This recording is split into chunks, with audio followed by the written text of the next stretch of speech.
मिफ्ता भाई, बहुत शुक्रिया वक्त देने के लिए।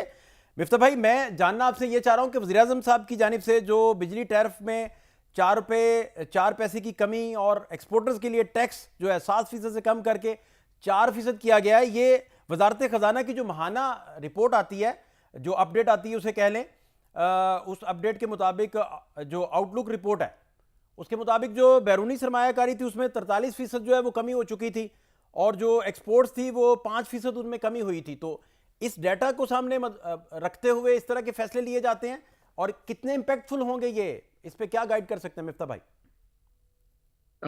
दो अलग अलग बातें हैं। एक तो ये कि वज़ीर आज़म साहब ने या अनाउंस किया है, लेकिन स्टेट बैंक ने ये फैसला किया था कि शरह सूद जो कि दरामदात को दी जाती है एक्सपोर्ट रीफाइनेंस की स्कीम के तहत, उसमें जो पॉलिसी रेट है उससे 6% जो है उसमें कमी कर दी जाए, ताकि वो 10.5 की जगह 4.5 हो जाए। राइट।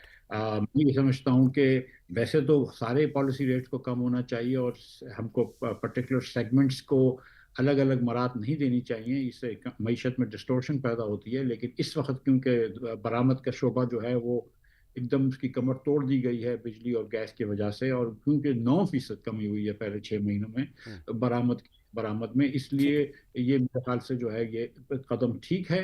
और जो दूसरी बात है वो 4 रुपए की, वो मैं माजरत के साथ ये कहूँगा कि इसकी जब तक कि तफसील नहीं आती इस पर कुछ कहना ज़रूरी नहीं है, क्योंकि हुकूमत इसमें बहुत सारे फिर जो है वो शराइत लगाती है जिसके तहत सनतकार जो है इसको स्कीम को इस्तेमाल नहीं कर सकते।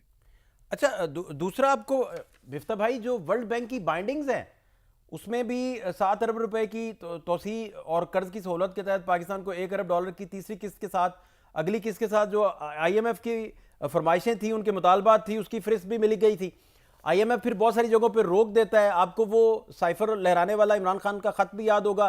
उसके बाद IMF की बाइंडिंग थी, वहां फिर जो हालात बने आपने बाद में फेस भी किए वजीर खजाना के तौर पर। मैं अब समझना ये चाह रहा हूं कि IMF की बाइंडिंग होते हुए ये सारी चीजें, ये कुशन देने पॉसिबल हैं भी या नहीं है?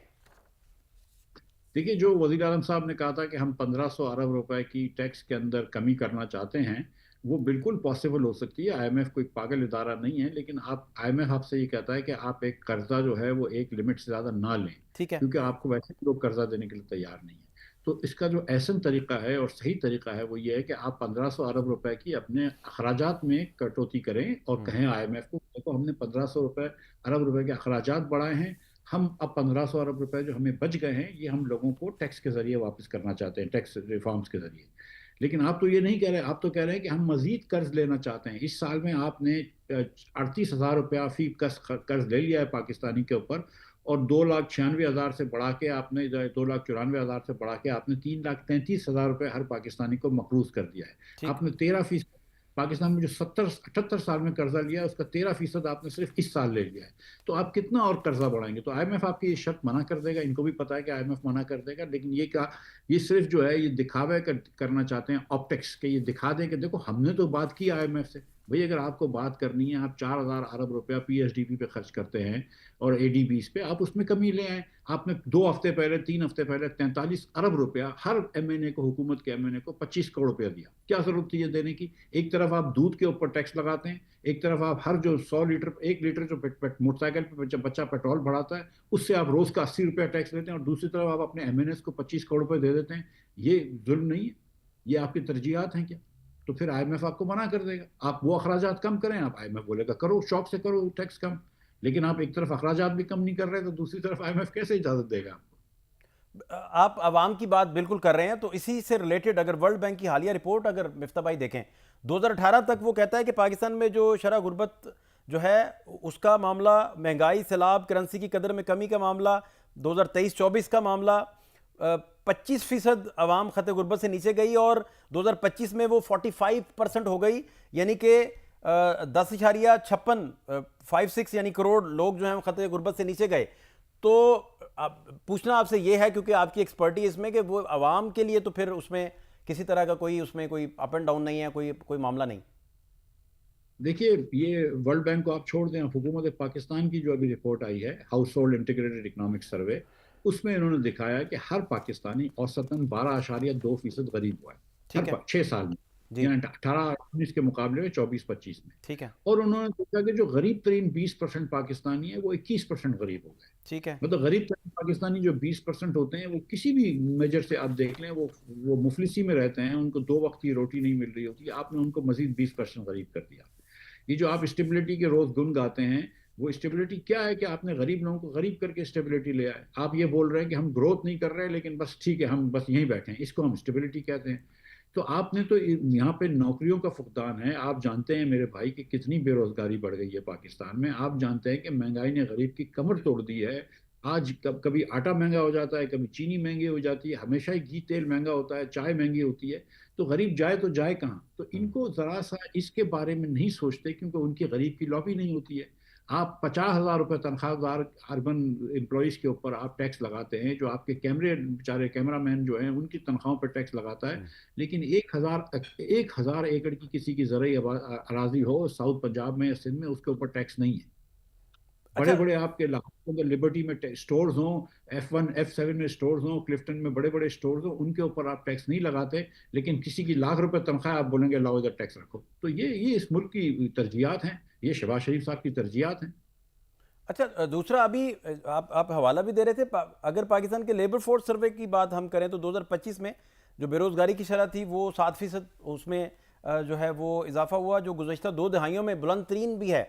और फेडरल जी बोर्ड ऑफ रेवेन्यू इसी हवाले से उसका अगर 6 महीने का डाटा आप देखें तो 6,490 अरब रुपए का टैक्स हदफ जो है उसका वो पूरा ना हो सका। इस दौरान जो इदारा है वो 6,155 अरब रुपए ही जमा कर सका। एक बात। दूसरी बात जो सबसे इंपॉर्टेंट है, जो वजीरे मनसूबाबंदी हसन इकबाल साहब हैं वो कह रहे हैं कि 2029 तक हम $60 अरब की जो एक्सपोर्ट्स वो करेंगे।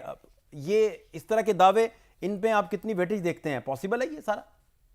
देखिए, एक एफबीआर ने अपना हदफ पूरा नहीं किया, ये बात आपकी दुरुस्त है, ठीक। बजट डेफिसिट जो है वो पिछले साल का बजट डेफिसिट और जो बोरोइंग थी वो 3 खरब रुपए से ज्यादा हुआ पार्लियामेंट की परमिशन से। और लेकिन आप ये भी देखें कि एफबीआर ने टैक्स किससे 150% ज्यादा लिया है? नौकरी पेशा लोगों से। तो आप कितने नौकरी पेशा लोगों को जानते हैं जिनके पास ये फालतू पैसे होते हैं कि जिसमें ठीक। वो टैक्स में दे सकें? ठीक। मतलब आप जो है वो जिसको आपने मारा हुआ है उनको आप मजीद मार रहे हैं, जिनकी गर्दन पतली है उनको आप मजीद मार रहे हैं। और जहां तक एहसन भाई ये बात कर रहे हैं, मैं गुजारिश ये करना चाहता हूं कि ये इनके एहसन भाई के बिल्कुल ये इनका शौक होगा, इनकी ख्वाहिश होगी, लेकिन इसमें कोई हुकूमत की ऐसी पॉलिसी है जिसके तहत बढ़ रहा हो? आप कह रहे हैं कि हम 5 सालों में, अब तो 4 साल रह गए, 28 तक आप ठीक। एक्सपोर्ट को डबल कर देंगे।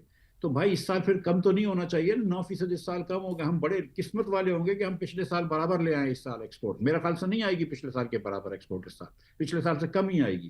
तो हम फिर मतलब आपके दावे कुछ और होते हैं, आपकी कारकर्दगी कुछ और होती है। वही बताइए 45 और 47 वाली बातें हैं। अच्छा, दूसरा जो डिफ़ॉल्ट का चैप्टर था उसमें अब ये दावे किए जाते कि भाई आपका ज़र मुबादला के ज़खायर जो हैं 16 अरब तक हैं। तो ये सारे इंडिकेटर फिर मुस्बत हैं जो गवर्नमेंट दावे भी करती है। और फिर आखिर में इसको भी एक्सप्लेन कर दीजिए कि ये 4 रुपये 40 पैसे जो हैं इनको एग्जैक्टली बल्कि 4 पैसे हैं, 40 नहीं, 4 रुपये 4 पैसे। ये आप देखते हैं कि इसका डिटेल्स क्या, किस तरह की डिटेल्स आनी चाहिए जिसमें पता हो कि एग्जैक्टली वही बात है जो गवर्नमेंट कर रही है? ये डिटेल आप एक्सपेक्ट कर रहे हैं? देखिए भाई, एक होता है मैं पहले टैरिफ की बात कर देता हूँ फिर रिजर्व की बात कर लेता हूँ। टैरिफ के अंदर एक होता है क्वार्टरली टैरिफ एडजस्टमेंट और एक होता है annual tariff adjustment. Quarterly tariff adjustment में एक तखमीना लगाकर, एक अंदाज़ा लगाकर आपको नेपरा रेट दे देता है ठीक है। कि भाई पेट्रोल हमारे ख्याल से $65 का होगा। बिल्कुल सही। यो 65 ऑयल जो है वो $65 पर बैरल का होगा। अब अगर एवरेज कम हो जाती है अगले 3 महीनों में, तो वो जो $2-3 बच जाते हैं वो अगले क्वार्टर में पास ऑन कर देते हैं। अगर एवरेज बढ़ जाती है तो ज़्यादा ले लेते हैं। तो इसमें से कुछ तो ये $2-3 जो है वो नेपरा के बचे हुए होंगे, वो पास ऑन किए हैं जो आपने पिछले के 3 महीनों में ज्यादा दिए हैं। आप पंजाब के लोगों से पूछ लीजिए कि जिनका बिल दिसंबर का और नवंबर के बिल को आप कंपेयर कर लीजिए। कोई पंजाब के अंदर एक आपको कंज्यूमर मिल जाए, एक कंज्यूमर मिल जाए पूरे पंजाब के अंदर 12 करोड़ लोग रहते हैं, एक आदमी आपको मिल जाए जो कह दे कि मेरा दिसंबर का बिल नवंबर के बिल से 50% ज्यादा नहीं था। इन्होंने जितने सोलर वाले हैं किसी को सोलर के क्रेडिट नहीं दिए, ये और इन्होंने किए। ठीक। और और दूसरा आप जाके आप ये तो ये क्वार्टरली एडजस्टमेंट में आपसे पैसे लेकर आप जनवरी में जब क्वार्टरली एडजस्टमेंट कम हुआ है और क्योंकि आप वापस दुनिया भर में ईरान की जंग वगैरह की, अमेरिका की जंग की वजह से थोड़ा सा रेट बढ़ रहा है, तो फिर बढ़ जाएगा। तो ये जो होता है ना, वो ये होता है कि जब भी पेट्रोल की कीमत कम होती है तो प्राइम मिनिस्टर साहब की तस्वीर के सही ट्वीट चलने लगती है।